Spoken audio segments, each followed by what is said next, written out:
Hello, students, and good day to you all. Okay, so I'm starting a new series. It's going to be a five-part series, this being the intro course. So I've had 100 plus coaching sessions by now, and I've started seeing a trend develop. I've started to understand the brackets a lot more, and now when a student tells me it's MMR, I automatically know few of the most common things he's probably doing wrong and what he needs to work on. And when I start doing the coaching session, I try to focus on those things because I know that these are some of the most common mistakes that almost everybody in his bracket is doing, and he needs to fix that, and then he can move on to the next one, next bracket. So I want to go over each bracket and outline the common mistakes and help you improve on these mistakes so that you can get out of the trenches. That will be in 4 videos following this one. This one is just going to be an intro talking about pubs and MMR in general, but it might be a long video, so I'm sorry about that. Right, first off, let's talk about matchmaking. Let's talk about the matchmaking algorithm. Um, you're matched up with people close to your MMR. This is not always entirely true. Sometimes you have people 1K above or below your MMR, and this totally sucks. But there's another hidden MMR that I want to draw attention to, which is the toxic MMR. Now, what is toxic MMR, right? It is a hidden MMR that increases or decreases based on how many reports or comments you get or don't get. For example, every time you get a report, it decreases. The toxic MMR decreases. But if you play a game and you don't get a report, it increases. It increases more so when you get a comment. It ranges from 1 to 10,000, 1 being absolute trash, absolutely horrible, and 10,000 being perfect. So, why does toxic MMR matter? Not only are you playing with people close to your regular MMR, but also who have the same toxic MMR as you, or the same way it's average toxic MMR. So in other words, if you're a 3.5k player and you have a toxic MMR of 7k, then you will have 9 other people in your game, right, who are close to 3.5k MMR, or and have a 7k toxic MMR. Basically, if you're toxic, if you get reported a lot, then you're playing with people who get reported a lot and who are also toxic. Now think about this for a second, right? What kind of behavior? What kind of behavior gets reported? Because we're not talking about toxic people only. Literally, if you get a report, or if you get reports, then you're going into that bracket. So what kind of people get reported, right? People who throw games, people who flame, people who rage, generally bad people, right?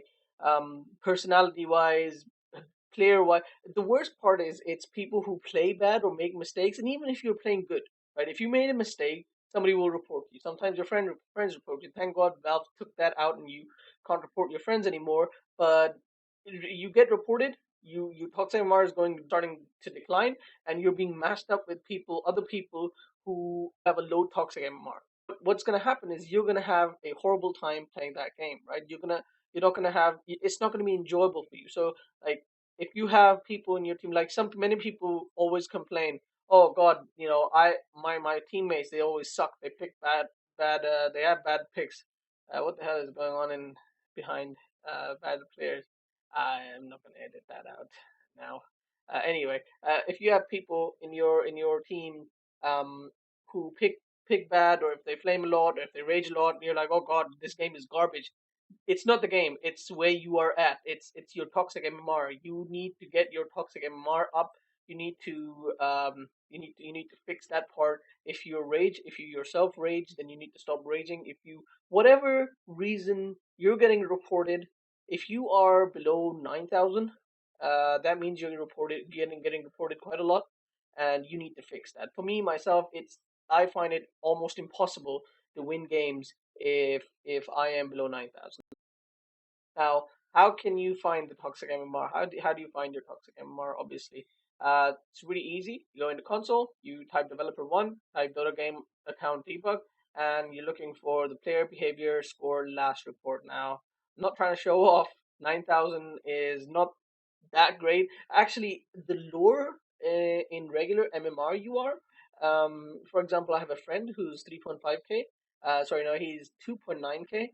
Well, he just broke 3k now.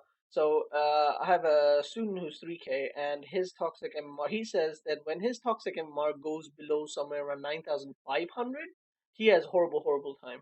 So it makes sense because the lower in the lower tiers, people don't usually report that much because people aren't tryharding that much. Whereas the closer you get to around 4K, people start being assholes, totally assholes, and start reporting a lot, start trying harding a lot, taking the game a lot more seriously. So in the lower brackets, if you're getting reported, then there's something seriously wrong that you're doing behavior wise, and you're gonna end up being with other people who are doing something really, really, you know, horrible. And you don't want to play with those kind of people. So this is the first thing. You don't want to give yourself, cancer. So just try to get your toxic MR up, play with better people. You're going to have generally good games, and you're going to be less prone to tilt. You're going to be less prone to making bad decisions because of tilt and things like that. Now, when it comes to MMR, I don't want to talk too much about MMR in general. There are plenty of videos out there. Purge has it, Merlini has it, Game Leap has it. Slacks even made a video about it. Everyone's talked about MMR, so I'm trying to not I'm gonna try to not duplicate that information, but I'm gonna add to it. All I'm going to say is that I do agree with it. I do agree that it works to a certain degree. It's a very close representation of skill. However, the difference between a 4.3 kmr and 4.0 kmr, it is huge. It is actually huge. 4.3 and 4.0, the difference is huge. But the difference between a 4.3 and 4.6 kmr is almost negligible, right? It's still just 300 mmr between both of these, but it's a different skill bracket, right? So what is skill brackets? This is something that I have never really heard anybody else talk about, but it's something that has developed, that I've seen develop from my experience, not only my own gaming experience, but also from my students. That there are thresholds, right? For some reason, I don't know, just theories. I just have theories. I have no idea exactly why, but there are thresholds in the MMR system. Now, this is true for almost every single player out there, right? Um, I myself have experienced 3.6 to 5.1, and I can guarantee that I've had exactly the same thing that all my other students, all the way from 1K or less, well, yeah, roughly around 1K to 4.3K. I've had students all the way up to 4.3K. All of them have uh, had exactly the same experiences, right? Oh, I've also have experienced 2.6, 2.9K for a while, and it was exactly the same. Anyway, these thresholds exist, and you need to break out of these thresholds to enter the next bracket. You can still fall back into the previous bracket, but it'll usually be because of some tilt or some tiredness or some of those, unlucky or things like that. But you will come out of that bracket again really, really quickly. If you've broken out of it, and that wasn't, some Smurf or something using your account, then you will easily be able to get out of that bracket. Now, for most of these brackets, you only need to hone one skill to break out of that bracket. For example, say you're stuck at 1.8 to 2.1K, right, as a carry, and you have an average CS of about 35 minutes at 35 CS at 10 minutes, which is very, very common for most people in that bracket, right? So if you don't change anything else, but just bring that CS to 50 CS at 10 minutes, you'll be able to break that threshold and come to the next bracket. But you obviously must keep that CS, average CS, to stay in that bracket, right? You can't just break out of that bracket and then start going back to that 35 CS and expect to stay in that bracket. That's not going to happen. You hone one skill, you've gained one skill. You need to keep that skill. Now, those loads of my students, what they do is they come to me, they get my help. I tell them their mistakes. They fix their mistakes. They climb MMR, and then for some reason they stop doing those things. Like if I've told them, like, you need to improve your CS, I'm just using one example constantly, but if I tell them you need to improve your CS or farming efficiency, they do that, and for the next week or two they do that, and then they gain 200, 300 mmr. And then for some reason, after they say to me, "Oh, you're so good, you're such a good coach," they stop doing that. They stop being efficient at farming, and they go back to their old ways. And then obviously they start losing again, and they go back to their old bracket, and then they never talk to me again. So it's something that you need to learn, and then you need to make it a habit. You need to make it second nature so you don't lose it, right? Of course, unless you improve something else as well. For example, if you improve CS, you gain the next bracket, and then you learn how to fight better, right, in team fight. Then you can maybe decrease your CS, and you can expect to stay in the same bracket, or maybe go up higher and higher. But anyway, that's besides the point. Right. The point being that you need to constantly being proving all of your skills and develop new skills in order to keep going up in an MMR and break out of the particular thresholds and one skill at a time, one thing at a time. You don't need to focus on too many things. If you focus on too many things, you're probably not going to get anything done at all, or it's just going to take loads time. Now, I've heard several people talking about MMR. That if you're better than everybody else in your bracket, then you will slowly win and increase your MMR. Just because of statistics, right? In a 5v5 situation, your team will always have a slightly higher chance of winning because you're better than everybody else on your team. And I've heard that from countless people, right? That is a bunch of horseshit. And that's what this picture is, right? This statement is horseshit. And let me explain why. Let's say you put RTZ as a support in a position 5 Smurf. Sorry, in a position 5, right? As a support. Give him a Smurf account, 5k. Put him in 9 other players in his game, 5k, all 5k. He's obviously 4k MR better than the players, everybody else, right? First of all, I was actually quite surprised when I looked at the average, right? The average in this game is only 0.88. Well, I say 800, but I mean it's the average is 5.8 versus 5.0, which I don't know, for some reason for me it didn't seem that huge because I've had games where I've played 500 MMR of a difference in average MMR, right? So that is not really uncommon. But anyway, coming back to the point, I don't know why I drifted off for some reason. Anyway, coming back to the point, um, if you give RTZ a 5k account and you make him play a support, he will lose every game, almost every game, for a while until he starts to learn how to play support, right? Even if he doesn't lose, if he wins the games, it will not be due to his impact in those games. If you go and watch RTZ streams or any of his videos online playing support, you will understand what I'm talking about. He plays like a 2k support, not even 3k. I wouldn't even give him 3k. He plays 2k support. He steals farm from his carries. He plays. He denies his team's dominated creeps. He does horrible things because his mentality is now as of a carry, right? My point being, I don't know why I keep drifting on. My point being, the analogy that I'm trying to make is that everybody is good at something and not everything. You cannot be good at everything and expect to have a high MMR, right? Myself, for instance, right? I'm a poor offlaner. My offlaning skills, my offlaning MMR is around 4.2k. So if I play offlane in one of my games in 5k average, I'm lowering the chances of my team winning by almost 1k MMR because I'm in an unfamiliar role, and even more so if I'm playing an unfamiliar hero. Give me Lone Druid offlane, my MMR of Lone Raid offline is more probably around 3.5k, right? So suddenly my team has a 2.5k MMR, sorry, 1.5k MMR lower chances of winning just based off my pick alone, right? Not even mentioning anybody else.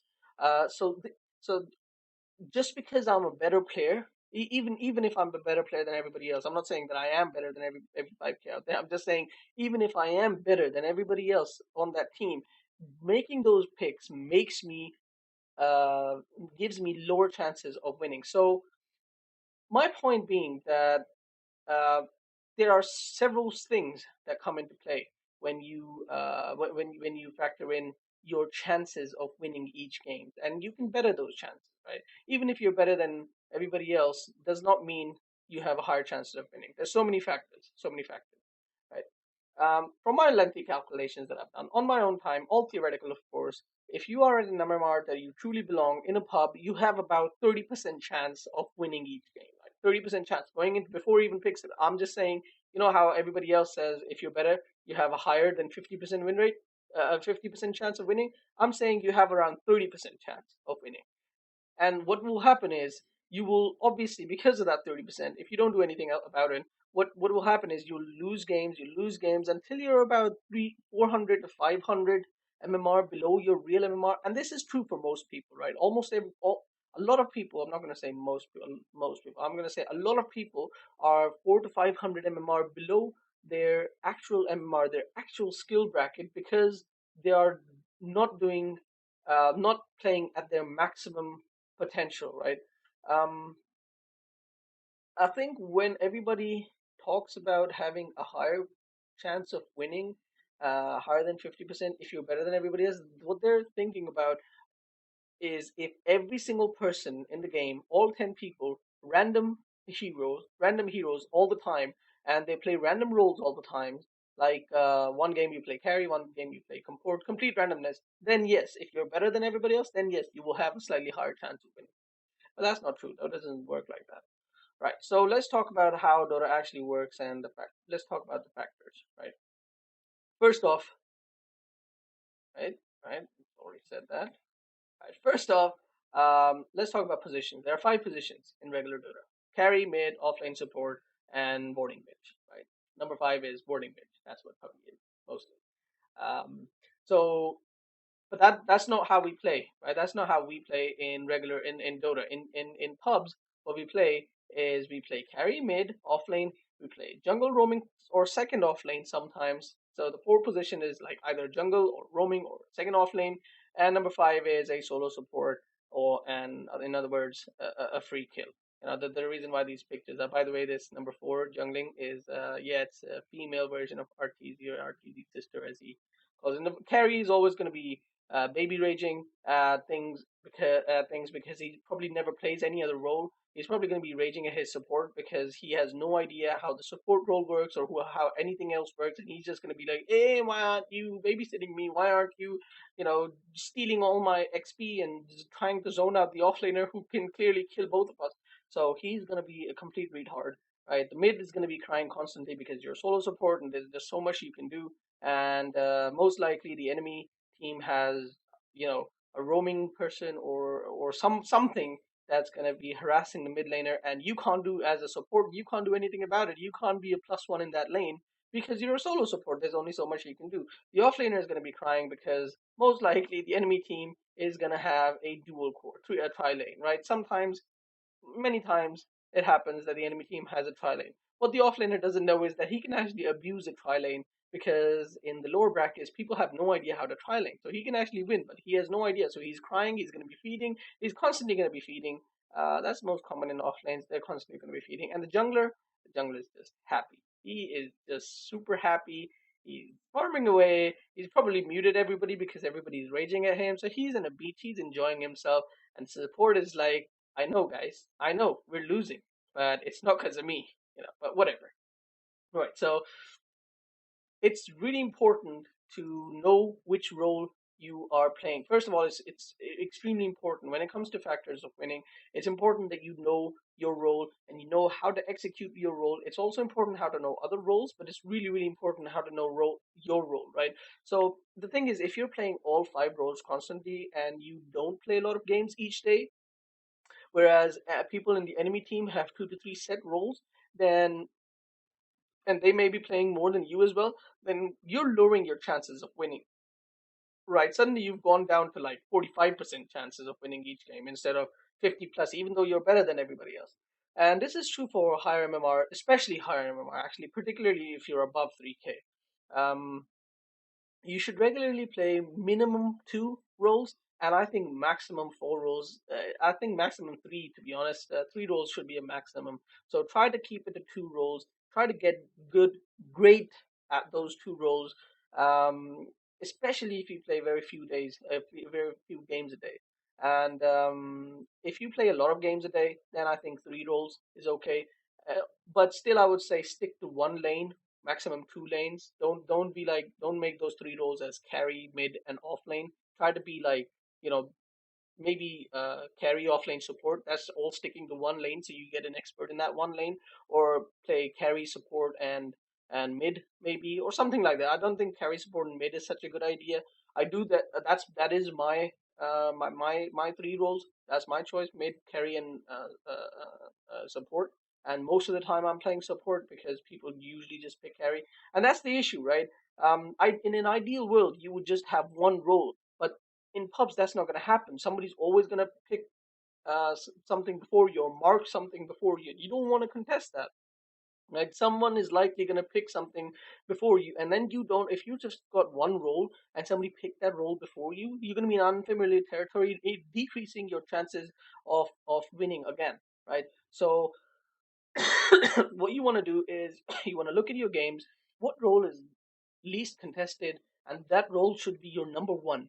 Right? Try to mark that role or that position or that lane first, and I bet $1 million that's not the carry position.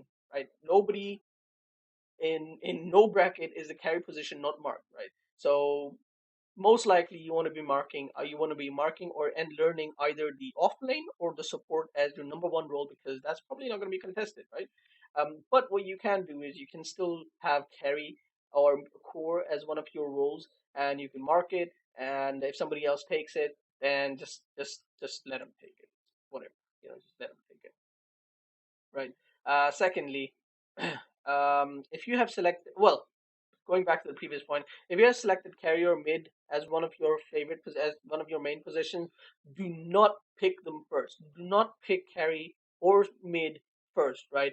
Um, the problem in pubs is that the enemy team always picks counters to what they see in the enemy team. They have very tiny brains. They don't think about their hero synergy or what they can play or what position they can play. They just pick the counter the enemy picks. And if you pick core first, then 99% it will get countered, and you will lose mid to late game because you've got your cores countered. Having the support countered is not even an issue at all, right?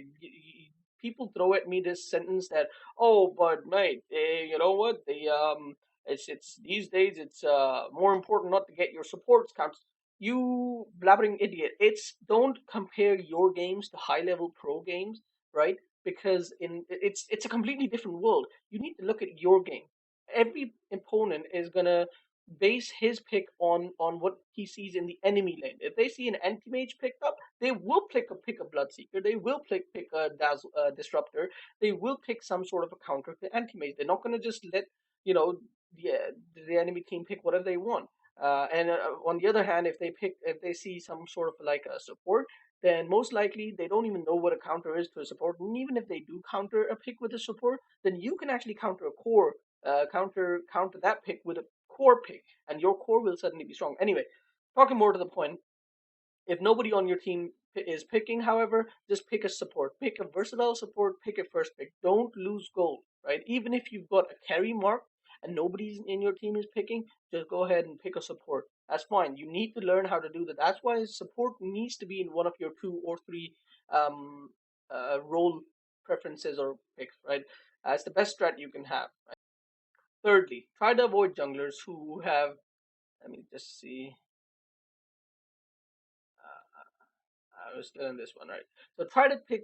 As far as jungle is concerned, if you do go for a fourth pick, it's good not to pick a second support as fourth pick, because a second support is usually going to end up in a tri lane, and if you're below 4K, don't go for a tri lane, because I don't want to get into the tri lane situations. Most people, 99% of the people below 4K have no idea what to do in a tri lane, and you're most likely gonna end up losing that game. So picking a roaming hero or a jungling hero is a decent idea, but pick junglers who are gonna have a huge impact. Pick not Enigma and Lifestealer, right? Because Enigma and Lifestealer are gonna go in the jungle and stay in the jungle for a long time. Enigma can help out. He can get level 6 really early, but it takes a lot of skill to pull off that black hole at 10 minutes in without having blink dagger. So don't go for Enigma, don't go for Lifestealer. Go for junglers who have high impact, like Axe, like Ursa, like LC, who can just constantly be contributing in the carry lane and telling the enemy offlaner, guys, I'm here. You can't just freely go off on me on my carry. And also with these heroes, you can get with Ursa, you can go and go get Roshan at 5-6 minutes in. With Axe, you can get a 9-minute blink dagger. Same goes for LC, and you can completely start overtaking the game. But point being that you need to have heroes who can have a high impact and start fighting early. Go watch Boneless's guide to jungling. He's got a bonus has got a guide to jungling. I think Axe, Ursa, LC, and I think yeah, he does have an Enigma as well. This is like 3 minute, 4 minute level sixes. This is massively fast, right? Next up, what this slide is about actually is hero pools, right? You need to have a small hero pool. If you have a huge hero pool while the enemy team has a small hero pool, you're lowering your chances of winning. If you haven't done all of these things at this moment, you're around 40% chances of winning, right? This is like the easiest thing to fix, however. decrease your hero pool based on what positions you have selected. Let's say you've decided to play three positions. Like pick seven heroes for your first preferred, pick five heroes for your second, and pick four heroes for your third. That gives you a hero pool of 16, right? That's perfect. 16 hero pool. That is great. That is what you should aim for. You will get super good. You will get super good at these 16, and you'll be able to get your MMR really, really high. So many benefits to having a small hero pool that I'll have to make an entire video just to list them. I'm just gonna ask you guys, if you're watching this video, you probably, you trust me already, so just have a small hero pool. That's gonna be extremely, extremely important, right? Second, third, I don't even know. State of mind. If you play solo ranked while sleepy, while you're tired, drunk, high, tilted, any of these things, you're lowering your chances of winning by a huge margin, right? A huge margin.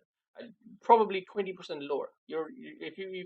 Aren't doing the previous two things, then you're already at about 30% chances of winning, right? So play unranked when you're feeling like you're not 100%. Get toxic MMR is also important. Get your toxic MMR up. Don't play if you've got under 9k toxic MMR. Play unranked. Play. I never even talked about how to get your toxic MMR up. I'm sorry about that. So going back to a few slides earlier, if you've got a low toxic MMR, I don't really have solid advice for this. I just have what I do. What I do is I go to unranked and I play support, and it's the worst kind of support, right? That is not game winning support. What I do. What I do is I help out my carries and my ally. I help out my. I do what the allies want instead of what I should be doing. If I ward the map, I ward it in a way that will help my allies instead of getting objectives. I just like for my carry, I'll ward around the jungle. I'll for my mid, I'll ward around the mid lane.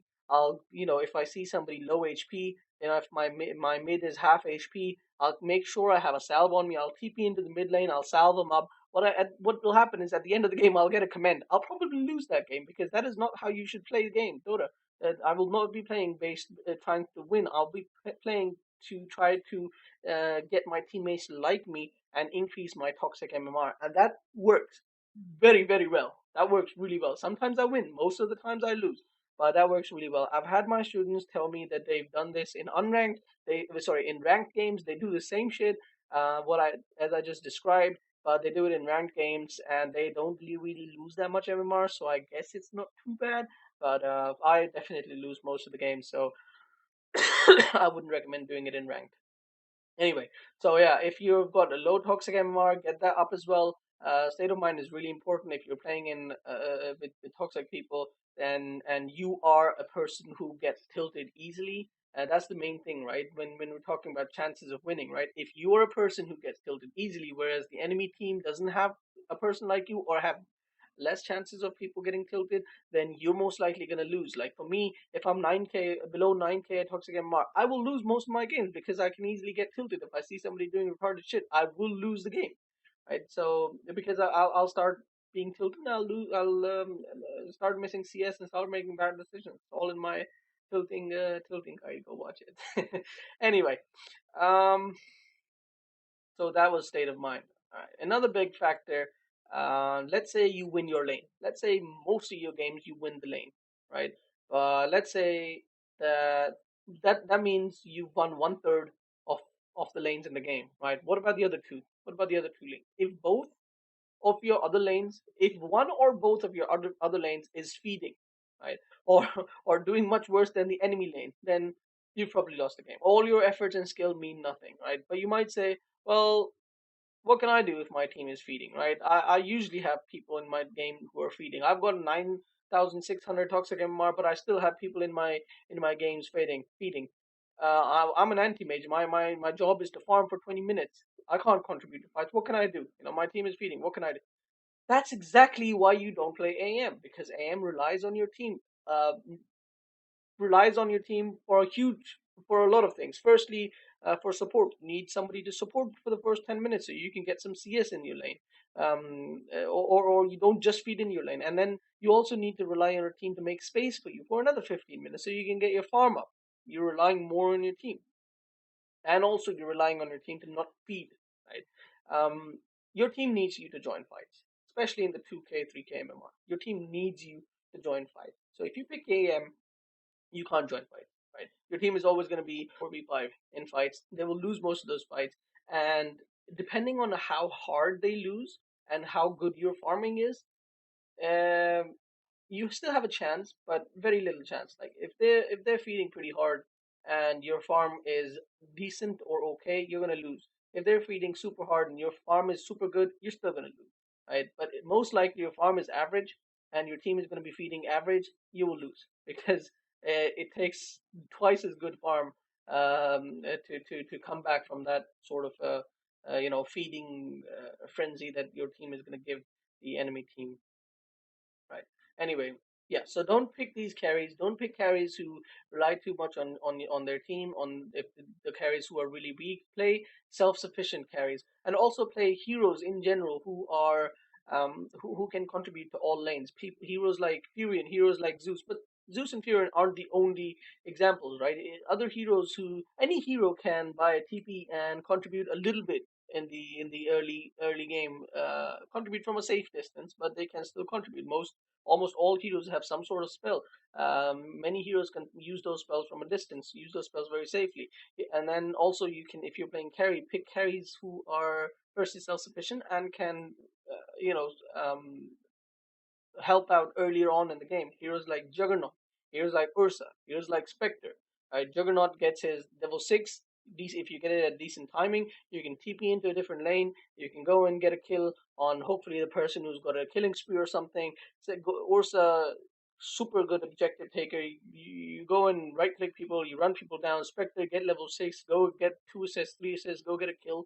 You can contribute early on for all of these heroes. You can contribute early on.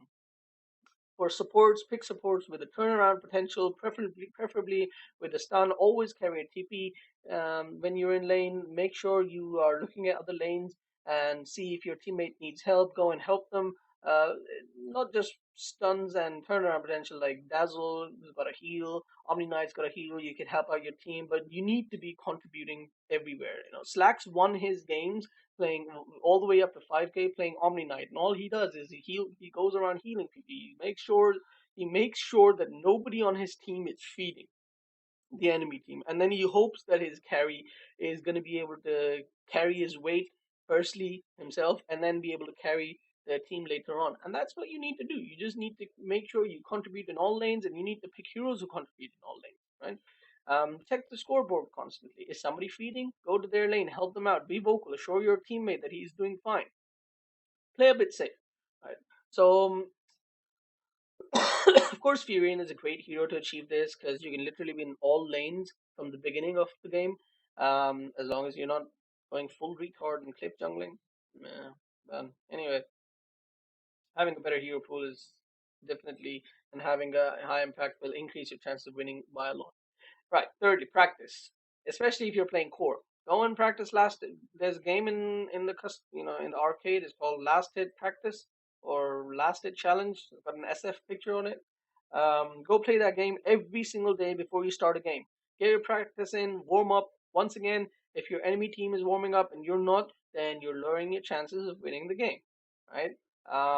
Communication is really, really, really, really important. If you're not communicating on your team, you're Hey lowering guys, your it's been a long chances. time since I made a guide on how to raid your MMR, and that's mostly Yeah, because so I... Slacks made a video. This I highly recommend you go and watch this video. It's really good video on communication. Um, Communication is essential, right?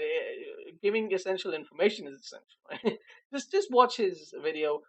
He talks in detail about communication, and it is a really, really important aspect.